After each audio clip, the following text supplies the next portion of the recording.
Hola, bienvenidos a un nuevo vídeo del canal Leyendo con Paqui. Mi nombre es Natalie y en esta ocasión me gustaría hablaros de una autora que me gusta muchísimo, que se llama Jung Chang. Ella es china y nació en la región de Sichuan en los años 50 más o menos. Yo a esta autora la conocí gracias a una videoreseña que hizo Magrat Ajos Tiernos sobre las memorias, que se llama, bueno, Cisnes Salvajes. Yo lo leí el año pasado más o menos y bueno, lo devoré en 2 semanas, creo porque trabajaba y porque no podía leer más rápido, pero he de deciros que me gustó muchísimo. A partir de allí leí otros libros y hoy quiero hablaros un poquito, nada, unas pinceladas, porque Magrat tiene una videoreseña estupendísima sobre Cisnes Salvajes, así que bueno, pues voy a hablaros sobre, a líneas generales, un poco sobre los 3 libros que he leído de ella y que me han gustado muchísimo.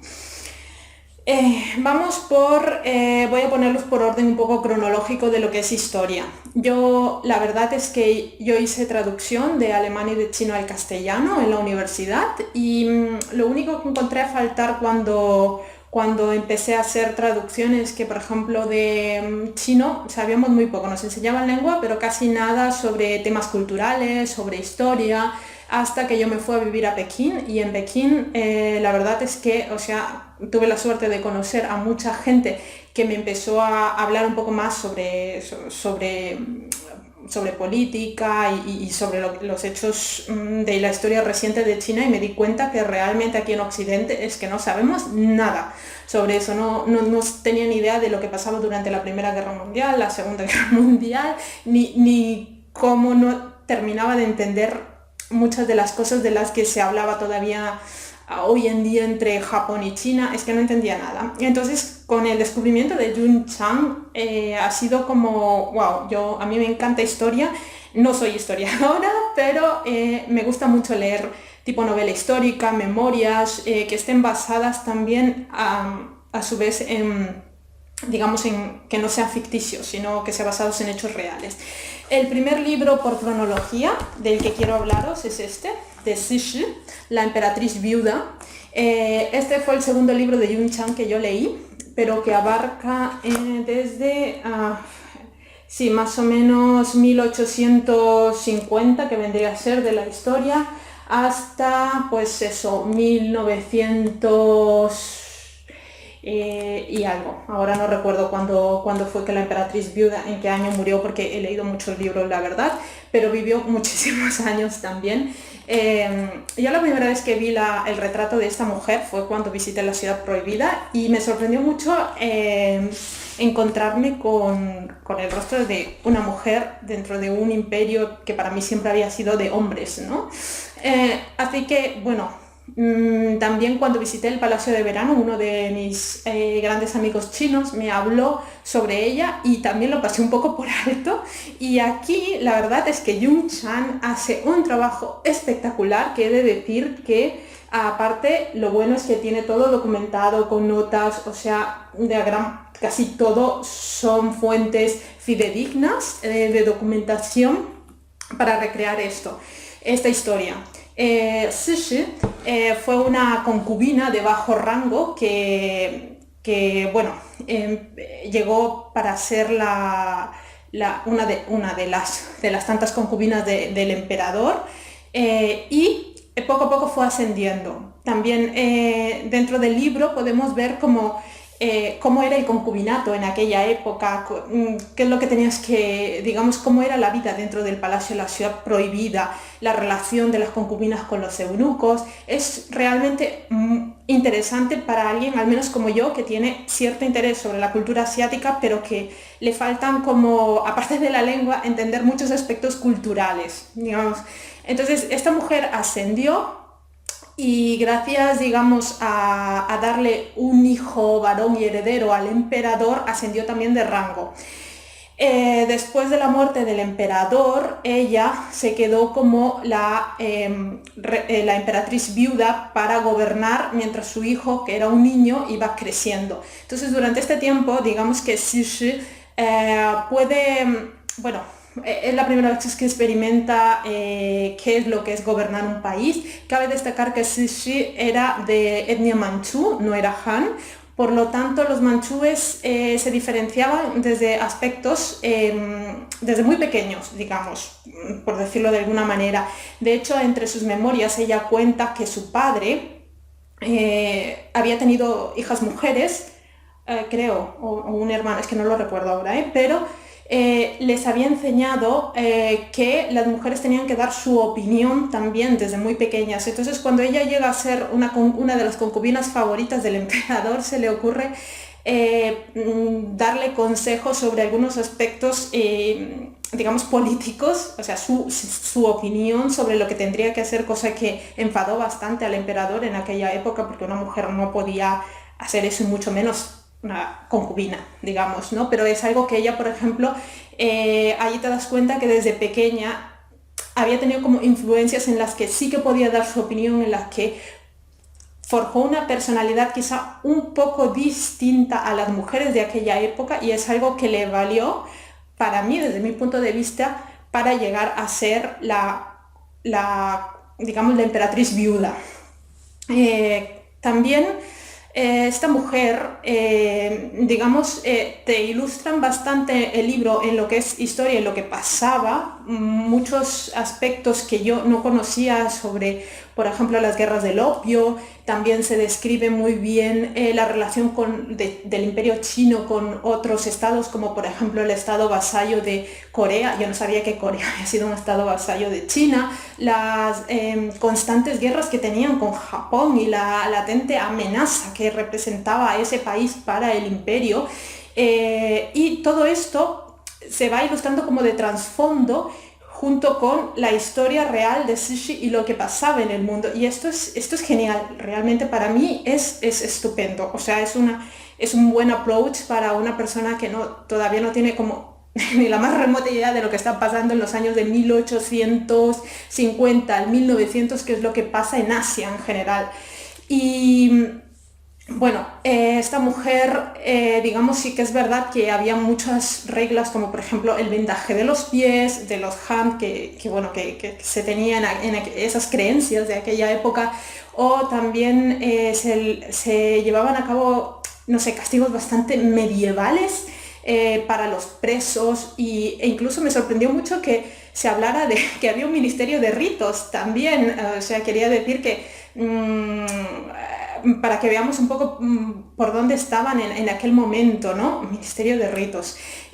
También que no había universidades, que casi todos digamos, la gente que podía permitirse una educación tenía tutores que a la vez tenían las mismas enseñanzas confucianas y que no había cambiado nada. Entonces, China en aquel momento, digamos, el imperio, estaba muy, pero muy, muy por atrás. O sea, estaba muy cerrado a Occidente también. No, le faltaba como una gran apertura. O sea, y esta mujer era como, para mí, un poco visionaria, pero a la vez era muy, digamos, defendía lo suyo, su identidad, sin perder su identidad cultural. Es verdad que Cixi es muy criticada, es un personaje hoy en día en China que es amado por muchos y no tan querido por otros, porque como cualquier, digamos, no puedo decir monarca, pero fue una emperatriz que no pudo gobernar, digamos, con su nombre real, porque siempre fue en nombre del emperador tal, pero tuvo muchos aciertos y desaciertos, como cualquier persona. Y para mí, entre los grandes aciertos también que hizo fue sacar a esa China tan medieval a llevarla a un poquito más a la modernidad. Quizá no lo suficiente, porque obviamente después, cuando vemos la llegada del Partido Comunista Chino, parece como que China todavía está como en una época de años luz, pero si retrocedemos 100 años o 80 años antes con este libro, o sea, vemos todavía lo más atrasado que estaba. Y por ejemplo, esta mujer le dio las fuerzas armadas a China, cosa que no tenía antes, porque veía siempre en Japón o en los estados vecinos una latente amenaza para el imperio. También abrió las primeras embajadas en otros países, enviando por primera vez digamos, a gente de su entorno para consolidar lo que serían relaciones diplomáticas. De hecho, eliminó los emperadores antes no recibían a los extranjeros porque se negaban los extranjeros, los británicos o los franceses, a hacer las reverencias, a inclinarse, como es bow, creo, inclinarse delante del emperador, y ella, por ejemplo, esto lo pasó por alto con tal de poder tener un acercamiento. Se fascinó muchísimo con el tema del ferrocarril, y fundó una de las primeras líneas que me parece que hasta el día de hoy sostiene es uno de los grandes puntos de la economía de China, que es el ferrocarril, que creo que, si no me equivoco mal, o sea, por ahora lo hablo porque ya hace como un año que leí este libro, era de Wuhan a Beijing. Me parece que es este tramo de ferrocarril que fue el primero que se hizo en toda China, y que, ¿quién lo diría, no? O sea, intentaba modernizar, por ejemplo, no solamente me sorprendió mucho que también acuñara una moneda que antes se pagaba en la China del 1800, se pagaba con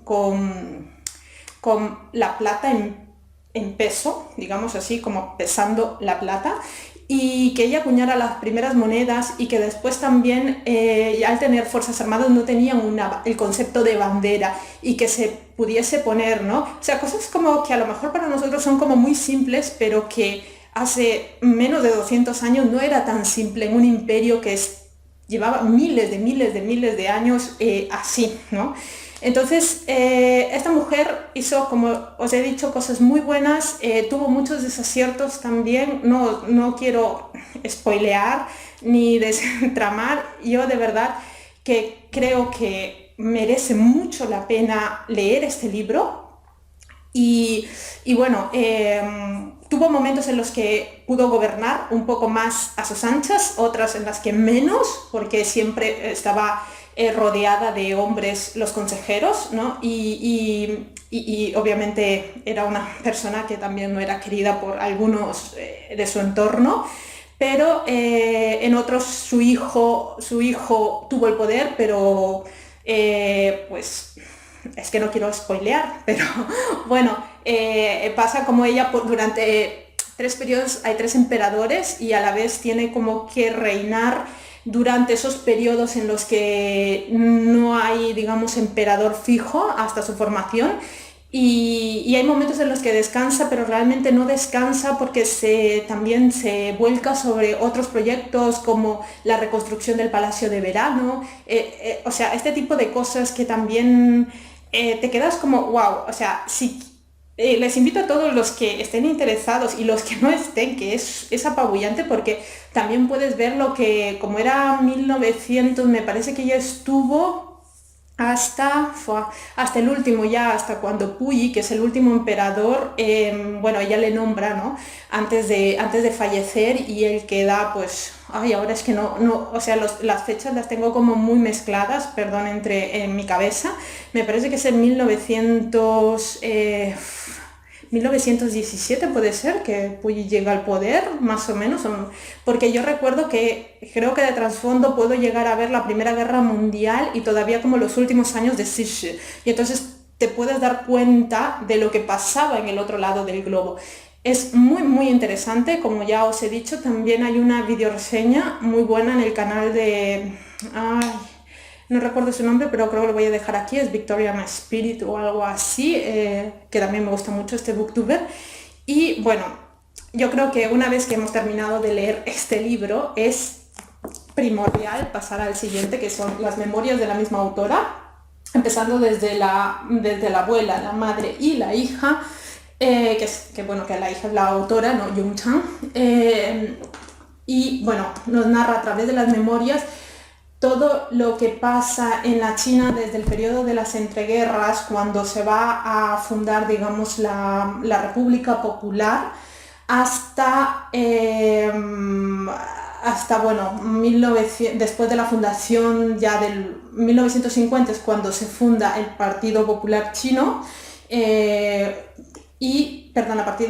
la República Popular de China, y después todo lo que pasa, ¿no? Que es la que más sufre esto sería la misma autora, ¿no? Bueno, no me voy a extender mucho porque también hay una video reseña en el canal de Magrata Ojos Tiernos que es estupendísima. Solo para dar pinceladas y no dejar a nadie, se puede ver desde, ya os he dicho, desde el periodo de entreguerras, de la abuela, las memorias, pasando por la madre, que se hace miembro del partido comunista, y que a la vez pues es, digamos, o sea, es muy duro también todo lo que describe lo que se pasa durante los periodos culturales de el gran salto adelante, la gran hambruna de China, la revolución cultural, cosas que quizá para nosotros están como muy desconocidas y que he descubierto, o sea, la desinformación que tenemos aquí en Occidente sobre lo que pasaba allí realmente. Gracias a este libro me cogí como mucho interés, investigué y también hay, me parece que el Canal 2 de aquí de España hizo un documental muy bueno sobre ello. Si encuentro, os dejaré el link aquí debajo.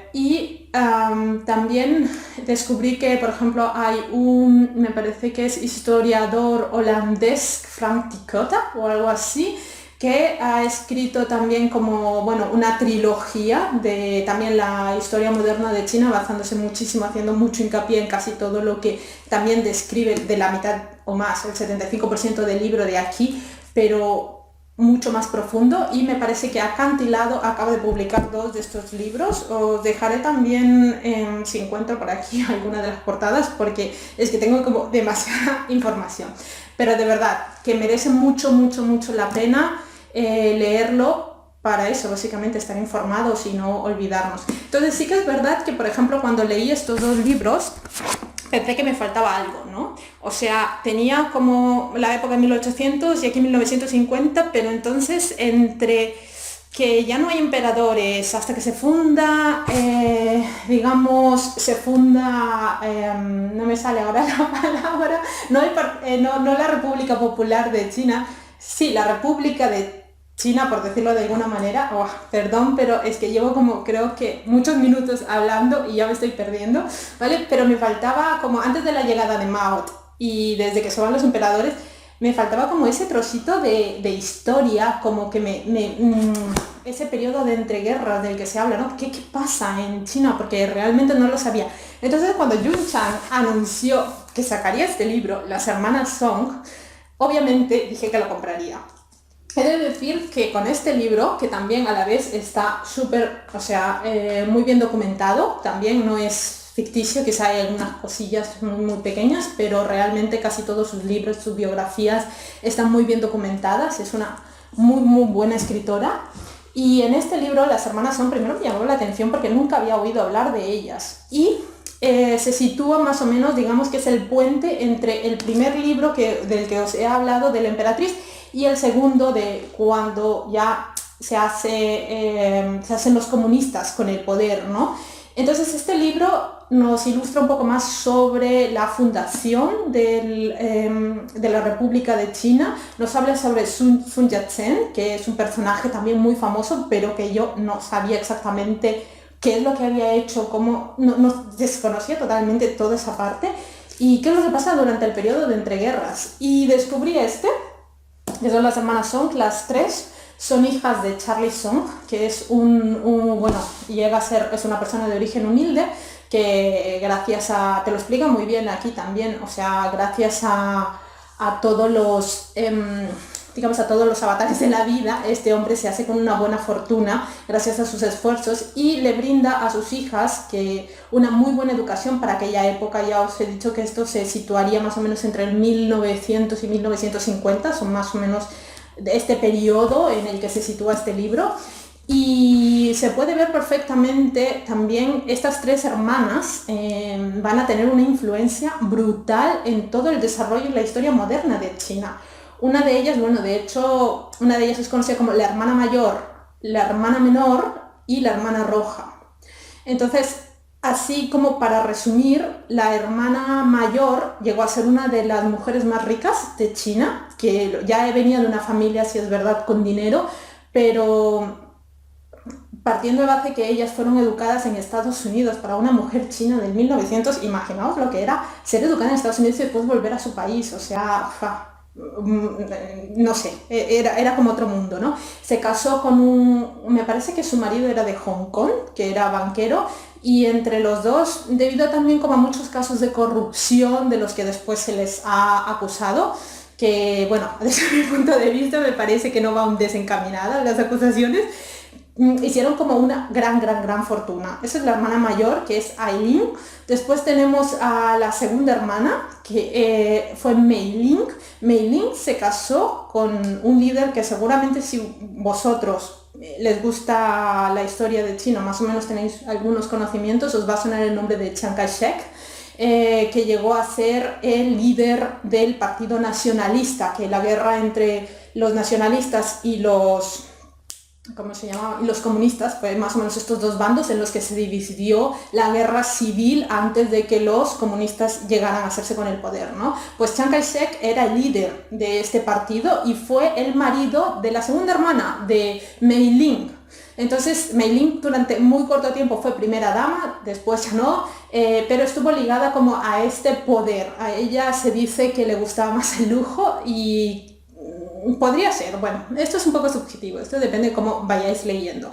Y la hermana roja, que la hermana roja, como ya dice su nombre, la hermana roja era Qin Ling, que quizá bueno, que era la segunda realmente, y tuvo un gran protagonismo porque antes de que Mei Ling se casara con Chiang Kai-shek, es Qin Ling quien se casa con Sun Yat-sen, que aunque le llevaba creo más de 20 años o algo así, y el padre se opuso muchísimo a esta unión, él llegó a ser, digamos, a posteriori como el fundador de la República de China. Pero bueno, no voy a decir nada sobre Sun Yat-sen, mejor leer para tener una opinión diferente y buscar fuentes, no solamente quedaros con lo que dice el libro.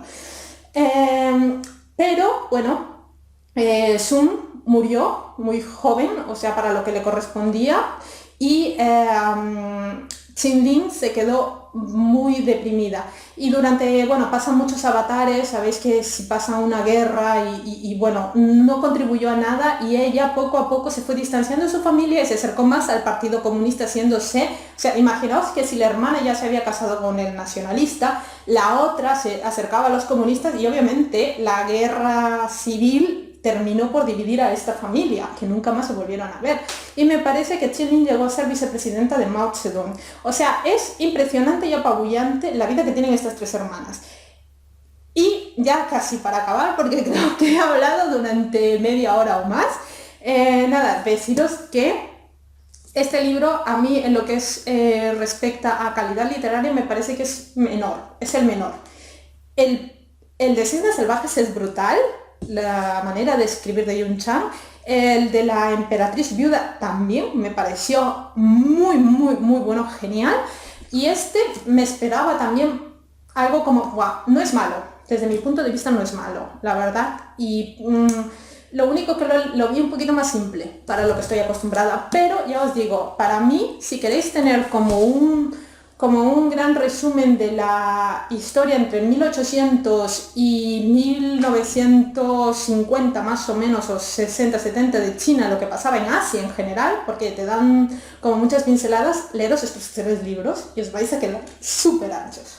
Y bueno, ya no me voy a enrollar más, porque yo me he enrollado como una persiana.